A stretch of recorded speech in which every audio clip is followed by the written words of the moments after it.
hampir semuanya gue ceritain dari episode 1 sampai 10. Pantes panjang banget ya, nggak berasa loh gue menceritakan itu.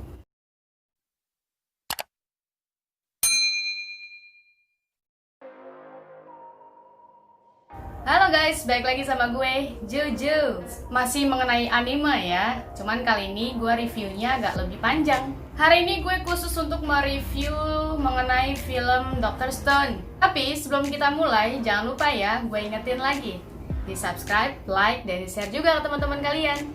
Jadi, stay tune terus. Oke, kita mulai aja ya.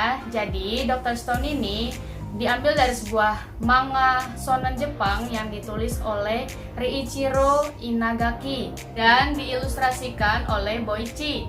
Dan ternyata manga ini merupakan manga yang sangat laris. Dari yang gue baca dari Google, ternyata dia masuk peringkat ke-15 pada tahun 2018 untuk pembaca pria versi Kono Manga ga Sugoi.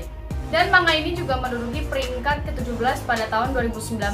Dan pada tahun 2019 itu juga dia mendapatkan penghargaan manga Shogakukan ke-64 untuk kategori manga shonen terbaik. Dan manga Stone ini juga menduduki peringkat-peringkat yang baik di situs-situs anime seperti Crunchyroll, terus seperti Netflix, dan lain-lain.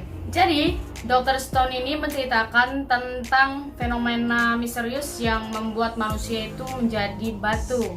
Yang dimana tokoh utamanya yaitu Senku dan dibantu oleh temannya si Taiju untuk membangun peradaban baru lagi dari nol.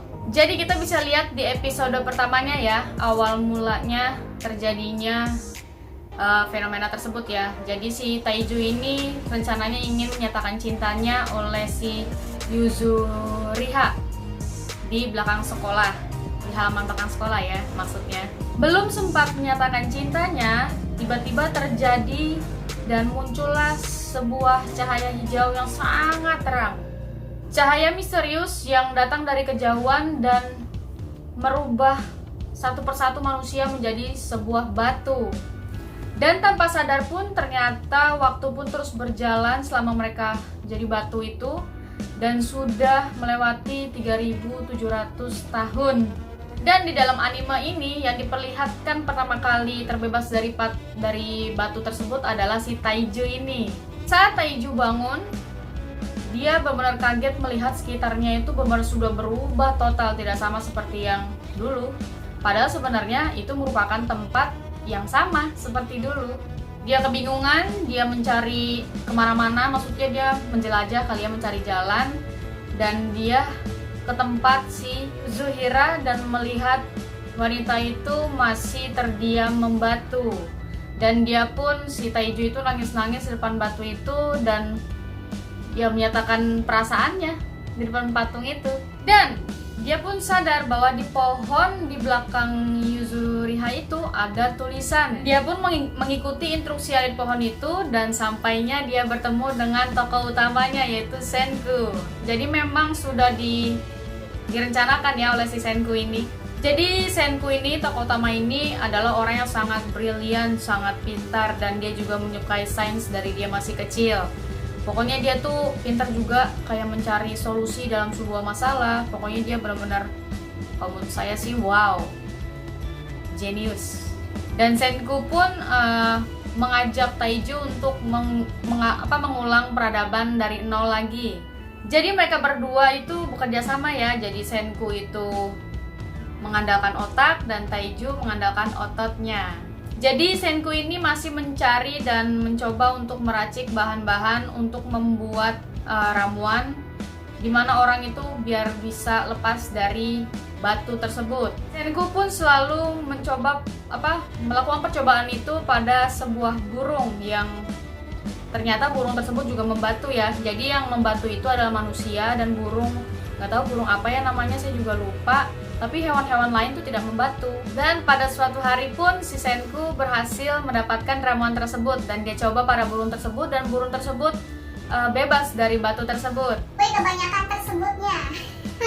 Mungkin karena Senku tahu kalau si Taiju ini ingin menghidupkan si Yuzuriha itu, makanya si Senku memberikan kesempatan kepada Taiju untuk menentukan siapa yang mau diselamatkan terlebih dahulu, dihidupkan kembali ya. Taiju pun di situ sangat berterima kasih pada Senku karena dia boleh memilih siapa yang mau dia hidupkan. Oh iya, ramuan itu dibilang asam nitrat yang dicampur dengan alkohol. Dan mereka pun langsung ke tempatnya Yuzuriha. Dan Taiju sadar bahwa kalau misalkan manusia itu sudah lepas dari batu, pasti akan telanjang. Akhirnya Taiju memutuskan untuk membawa Yuzuriha ke tempat yang lain agar dipakaikan baju dahulu. Dan di tengah perjalanan mereka ternyata bertemu dengan seekor singa. Gue beberapa udah kayak baca dongeng ya. Disitulah Senku berbicara kepada Taiju bahwa manusia bukanlah di atas puncak dari rantai makanan lagi, karena banyaknya tumbuh-tumbuhan liar, yang banyak juga satwa-satwa liar yang memang sudah ya bebas lah. Jadi banyak sudah di mana-mana hewan-hewan liar seperti itu.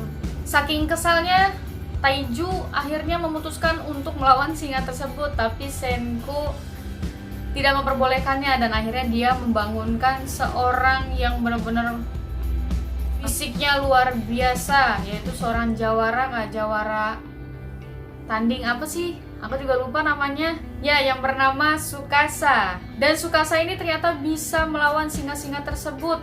Sampai singanya tuh benar-benar kalah. Dan kan karena Senku itu punya kayak pisau, akhirnya disembelilah si singa tersebut untuk jadi bahan makanan mereka. Jadi mereka pun mulai menjalani harinya, ya Senku otaknya, lalu Taiju ototnya, dan si Tsukasa itu adalah untuk juru tinjunya. Pokoknya saling memanfaatkan kekuatan masing-masing. Dan mereka pun mulai mencari bahan-bahan untuk sebuah penemuan baru, dan mereka mendapatkan dan sudah mulai membangun, yaitu seperti dia mendapatkan semen untuk melapisi rumah, terus kapur dan lain-lain lah pokoknya. Tapi Senku mulai mencurigai niatan dari Tsukasa yang ternyata niatnya si Tsukasa ini bertentangan dengan niatnya si Senku. Jadi dia berkata kepada Senku bahwa ia ingin menghidupkan orang-orang yang terpilih saja. Jadi seperti orang-orang yang masih muda, dan dia tidak ingin menghidupkan orang-orang dewasa. Karena menurutnya kalau misalkan dia menghidupkan orang dewasa lagi, kehidupan itu akan sama saja seperti sebelumnya. Jadi dia tuh ingin memberantas kayak orang-orang yang kayak yang korupsi dan pokoknya yang begitulah. Jadi karena Senku tahu akan niatnya si Tsukasa, akhirnya dia menyembunyikan ramuan untuk menghidupkan manusia itu lagi. Dan ternyata tiba-tiba dari kejauhan Taiju datang dan berteriak mengenai ramuan tersebut, ya, dan membuat Senku terkaget-kaget. Dan Tsukasa pun paham saat dia ke gua itu bahwa yang bisa membuat manusia bangun itu adalah asam nitrat tersebut. Tsukasa pun berpikir untuk membangun kerajaannya sendiri. Senku dan kawan-kawannya mencari bahan untuk membangun kerajaan sainsnya. Jadilah perselisihan di antara mereka berdua. Mereka sempat kayak negosiasi ya, si Tsukasa dengan si Senku, tapi si Senku tetap kekeh dengan sainsnya. Akhirnya si Tsukasa gelek, ya, membunuh Senku dengan menebas lehernya. Taiju yang saat itu sedang mencari kayu untuk eksperimen dia mencari museum.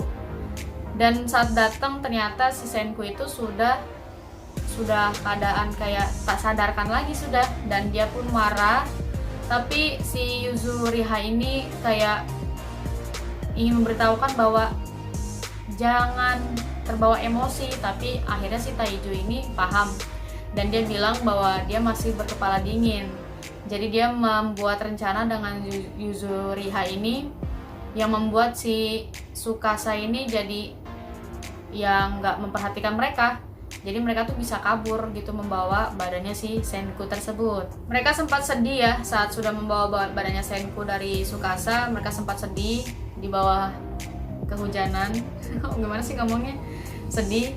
Mungkin mengingat-lah masa lalu, dan mereka pun mencari tahu sebelumnya sih mencari tahu ya, pasti ada hal lain yang sudah pernah dikasih clue oleh si Senku, dan ternyata mereka paham tentang si Senku yang tidak pernah melakukan hal seperti menggerakkan lehernya ini. Akhirnya mereka tahu dan mereka mencari tahu, dan akhirnya benar di lehernya masih ada batu, dan mereka memberikan asam nitratnya itu ke leher tersebut dan membuat Senku bangun kembali. Nah, tapi Senku memiliki sebuah rencana dan menyuruh Taiju dan Yuzuriha untuk menyusup ke tempatnya Tsukasa dan pergi ke Tsukasa untuk menjadi mata-matanya aja. Dan si Senku pergi mencari orang yang untuk diajak masuk ke dalam kerajaan Sensnya dia. Dan di sisi lain muncullah seorang gadis kecil, itu dia berambut kuning, bermata biru, yang tiba-tiba menyerang Tsukasa. Alasan dia menyerang Tsukasa itu karena dia melihat si Senku tersebut dibunuh dan teman-temannya menolong Senku. Gadis tersebut bernama Kohaku. Kohaku bilang bahwa dia bersimpati dengan Senku dan ingin bergabung dengan kelompok Sensnya, dan akhirnya Kohaku pun membawa Senku ke desanya dia sambil membawa air untuk pengobatan kakaknya yang lagi sakit. Sampainya dari desa itu, ternyata Senku bertemu dengan laki-laki yang masih warga desa tersebut, dan ternyata dia bisa tahu juga mengenai hal sains. Tapi mereka menyebutnya sains tersebut, ilmu tersebut adalah sihir. Karena Senku tertarik dengan si laki-laki ini, akhirnya dia menceritakan tentang 3.700 tahun lalu kepada dia. Mereka mencoba untuk membuat sebuah ramen. Kok sebuah sih? Makanan, yaitu ramen. Mereka semua menyukai ramen tersebut kecuali Senku yang masih kurang puas. Lalu Senku pun berencana kayak membuat kayak rombong ramen ya di depan desa tersebut dan membagikan ramen tersebut ke penduduk-penduduk yang ada di situ. Lalu dari belakang muncullah laki-laki yang berambut hitam putih. Ya, hitam putih, lalu dia tiba-tiba bilang sepertinya enak kalau ada cola. Baru Senku kaget. Lalu Kohaku dan teman-teman lainnya pun merasa kayak terancam ya. Akhirnya mereka kayak ingin menyerang si laki-laki tersebut. Laki-laki tersebut adalah Genka, seorang pesulap yang memang manusia yang sama dengan Senku yang dulu sempat membantu yang dihidupkan oleh Tsukasa. Jadi dia itu datang ke sana untuk menjadi mata-mata apakah Senku masih hidup atau tidak. Walaupun Senku tahu dia merupakan mata-mata dari Tsukasa, si Senku ini percaya bahwa suatu saat si Genka ini pasti akan bergabung dengan kerajaan Sensnya. Jadi dia membuat si Genka ini harus melihat semua yang dilakukan oleh si Senku. Pokoknya sama di desa itu banyak hal yang mereka temukan, dan banyak hal juga yang terjadi pada mereka. Dan ada banyak juga kegiatan-kegiatan yang mereka memang harus lakukan, membangun atau mendaur ulang peradaban dari nol lagi. Gue jujur sebenarnya ini bahasanya yang paling tinggi menurut gue dan sangat sulit sih untuk menjabarkannya. Gue tetap berusaha untuk mereviewnya. Maaf ya misalkan memang ada kata-kata yang salah. Tuh hampir semuanya gue ceritain dari episode 1 sampai 10. Panjang banget ya, nggak berasa loh gue menceritakan itu. Tapi menurut gue ini film bener-bener bagus banget. Jadi kalian juga wajib tonton. Nanti gue ceritain semua, jadi mending kalian tonton ya. Jadi biar tahu akhir ceritanya seperti apa. Oke deh kalau begitu, sampai di sini ya. Dan gue ingetin lagi jangan lupa untuk di-subscribe, like, dan share juga teman-teman kalian. Oke, sampai bertemu minggu besok. Terima kasih telah menonton. Thank you for watching. Bye-bye.